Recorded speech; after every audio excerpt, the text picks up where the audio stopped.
Sal from To The Bigs here. To The Bigs, your number one source for everything minor league baseball. Who are going to be the next stars of the MLB for your fantasy leagues, dynasty leagues, for your baseball card collectors. Everyone check out tothebigs.com and subscribe to our YouTube channel below. This is our first full-length review. We will be covering the new Bowman Draft Release 2024, which is coming out Wednesday. I'm picking 10 of my favorite prospects from the 2024 draft that are also included in this checklist that you either want to pull or you want to go after and chase. And for your Dynasty League players, these are guys that are going to be great pickups for your first year player drafts. As a reminder, when we rank players here at To The Bigs, we also give them a To The Bigs potential score. This is a 0 to 100 value that shows the potential that this player will have in the long term in the MLB. For example, Samuel Basallo is our number one ranked prospect. He's an 86. Anything above 85 shows that he has the potential to be an MLB superstar. Anything from 80 to 85 is an all-star. Anything below that becomes MLB everyday player, role player, etc. We are hard on these rankings. It is very hard to get anything above an 80. We looked at Jackson Chourio, who got an 85, who looks to be on the rise. Jackson Holiday, similar. A lot of these top prospects were chasing that 80 to 85 range. Let's dive right into it. Our 10 favorite prospects from 2024 draft that are also included in the Bowman Draft checklist that releases tomorrow. First up, number 10, we gave him a 71 potential score. This puts him right in between Diane Jorge and Gabriel Gonzalez. Great spot. 19 years old, Griffin Burkholder, Philadelphia Phillies second round, 63rd overall pick in this draft. He's an outfielder, all the tools, strong, fast, big arm. He's shown on YouTube squatting 500 pounds in his teenage years. He's still a teenager. He's got the potential to be a 5-tool player.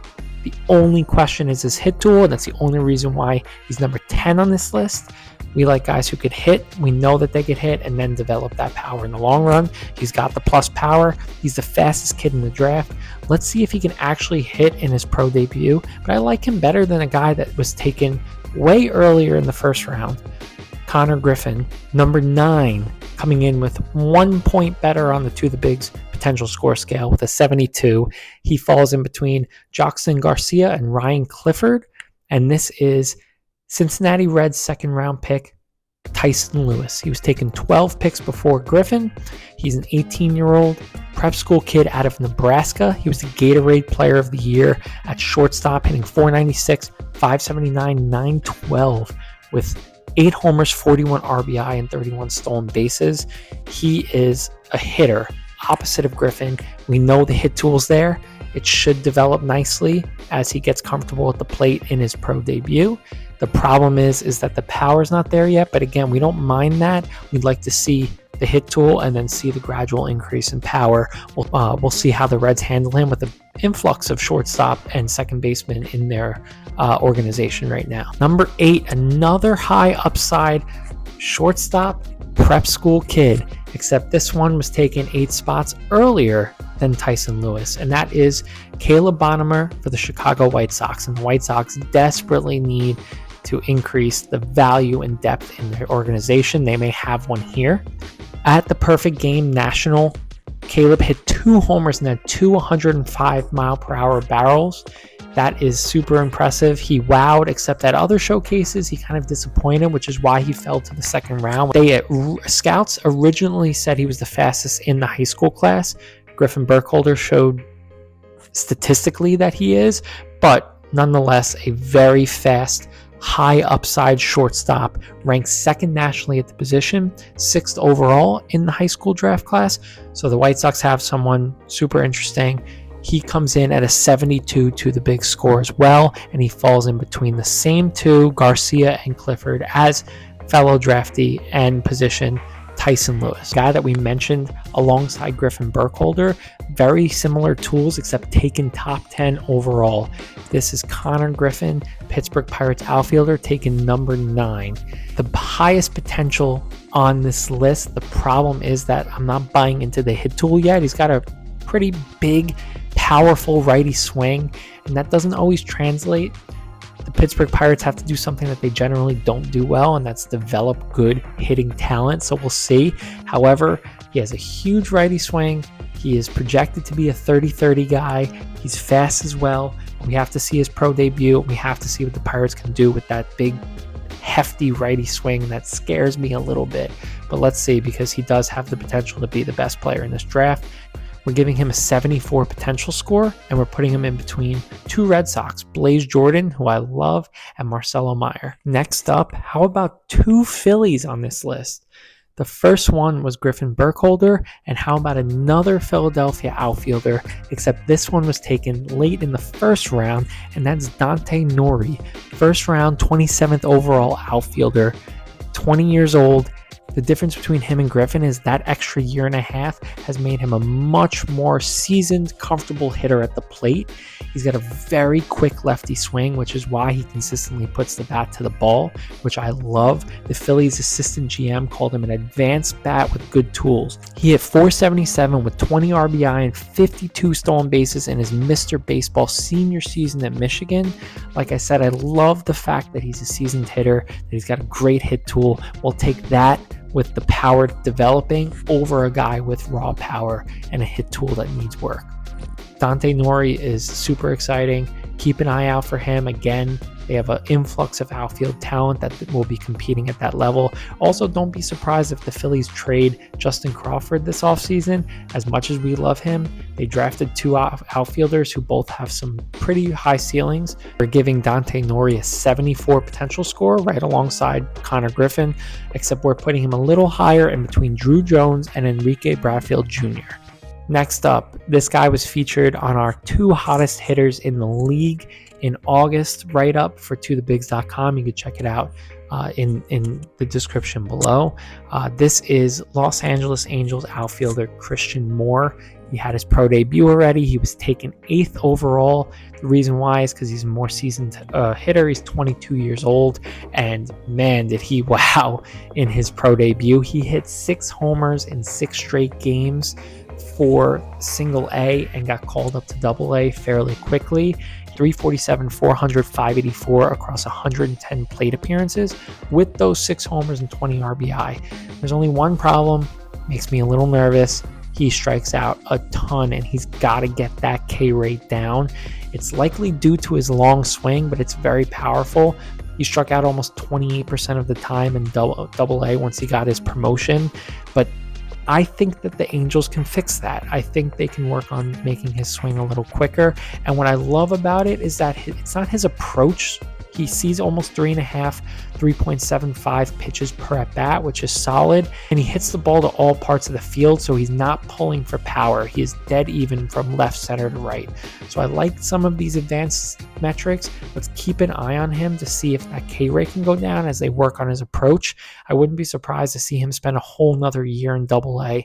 Maybe see him debut at 23 years old in 2026. We had Christian Moore as a 76 to the Bigs potential score.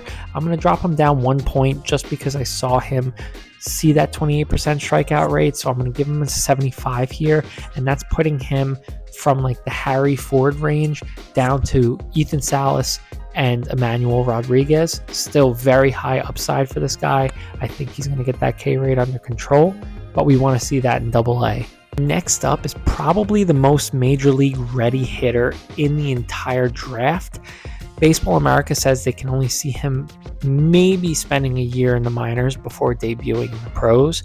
And he's 21 years old. He was taken 19th overall by the New York Mets. That's outfielder Carson Benge. He had an 856 OPS and 55 at-bats in A-ball, so fairly solid. 14 Ks was a lot, but he had 11 walks as well. So I'm really not too concerned there. That could just be pro debut jitters that he had. Usually he had that K rate down lower in college, so I don't see him being a problem in that K rate area. So he'll get comfortable quick. And I think he has a little more power potential than others. You see he hit a homer as one of his first hits in his pro debut. I think his hit tool is going to develop nicely because of the seasoned approach, and then also deliver some additional power. So I think he could be a pretty good staple in that lineup. And here we are at number 3, possibly definitely my favorite pick of the entire draft. This guy I love. I'm super high on him already. Just watching some high school tape, looking at some of the interviews that he's had, and the organization that he's a part of. I am very excited for him. That is number 17 overall pick by the Milwaukee Brewers, Braylon Payne. This guy is a quick, compact lefty bat. He hits the ball straight. He doesn't try and do too much. He doesn't try and hit homers. He hits the ball hard, either line drives or on the ground, and he uses his speed to his advantage. And he has a power potential. MLB scouts have him at 15 plus homers. I think he's higher. He's 18 years old. At his Elkins High School, he set the record for stolen bases and hits, which were formerly owned by Matt Carpenter, MLB legend, who actually congratulated him with a video sent to his team and his head coach. 16 at-bat stint in A-ball and went 7 for 16 with a 115 OPS with 4 steals in 4 games. He's my favorite upside pick in the entire draft. His confidence is there too. I love the way he interviewed at such a young age. He said, I want to spend less than a year in every single level that I step foot in. That's my goal as I enter the Brewers organization. And a team that developed Jackson Chourio, and also let's not forget Bryce Terang, Garrett Mitchell, and Sal Frelick. They know how to develop hitters. These guys all were not expected to be what they are at each level. I think Braylon Payne has a chance to be a difference maker on the base paths, on the outfield, and at the plate, both hit tool and power tool for the Milwaukee Brewers. He'll have a big, full pro debut season this year. I'm excited to see him hit high A, probably stop there before 2026. Braylon Payne, we're giving a 76 to the Bigs potential score value, and also putting him in between Harry Ford and Christian Campbell. Number 2 is a name that you've all heard of, one of the biggest prospects in the draft, two-way player, Kansas City Royals, Jac Caglianone. I'm giving him a 77 and putting him in between Roman Anthony and Colson Montgomery. Like I said, 6th overall pick, 21 years old. You've probably heard of him as the next possible Shohei Ohtani. They're saying a lefty Judge. Hard to give players that won 5 total MVPs and 2 of the best faces on the earth for baseball, and getting those comparisons. I'm not buying any of that yet. I love the fact he's a two-way guy, although he'll probably just hit in the pros. They'll see how his pitching goes, but I think they're more focused on him being a strong power lefty hitter that can play first base and DH. I'm not saying he's not going to be good. I'm just saying that's a lot of pressure to put on a kid to compare him to those 2 players who just won MVPs. I'm not big on high chase guys, although he doesn't strike out that much, so that's why I still like him very high. He's kept it around 20% K rate, 19% between his pro debut and the Arizona Fall League that just ended. He's going to have a hard time hitting lefties, so it's another reason I'm a little concerned, just that big power lefty bat. But let's see. It's all about development. I'm keeping him high. The Royals also do a good job at developing strong hitting talent. And finally, number 1 on our list, number 3 overall in the draft, and that's formerly the Oakland A's, now just the Athletics for this year, Nick Kurtz, number 3 overall pick, first baseman, 21 years old, and just like Carson Benge from the Mets, except much higher ceiling, he is a extremely MLB ready bat. Probably could see the pros by the end of 2025, which I would not be surprised at, especially given the Athletics wanting to kind of start over and have that fresh face for 2026. The problem is that he's injury prone, which is probably why he didn't go number 1 overall. He's had a lot of different injuries. 6'5", absolute monster of a human. But I think if he works past that injury bug and gets in a little better shape, he can continue to be a monster. He had a 530 OBP in college. He led Division I in walks. He hits the ball all over the field. He had a great pro debut last year in 12 games at A and AA, where he had a 1.283 OPS with 4 homers and 13 RBI in 12 games. That's insane. I expect him to start in AA, like I said, and I would not be surprised if he makes his way up and even surprises in the bigs by the end of the year. I'm putting Nick Kurtz at an 82 potential score. That's top 7, top 8 for us on our prospects that we review. And I'm putting him in between Chase DeLauder, who I love, and pitcher Cade Horton of the Chicago Cubs, who I also am very high on. So this is a very high spot for Nick Kurtz, but I am very, very excited for this guy and see him being a 280, 290, 30, 35 homer guy. And there you have it, 10 players, 10 prospects that are included in 2024 Bowman Draft that are going to be available in your first year player drafts for dynasty leagues. Keep an eye out for them. Again, Nick Kurtz is one of the top 5 overall players that I love. Braylon Payne is the biggest, highest upside sleeper that I like for a first round pick. You have a couple second round picks between Bonemer, Lewis, and Burkholder that I think could be quiet upside guys. Keep an eye out for all these guys. Follow To The Bigs on Instagram, Twitter.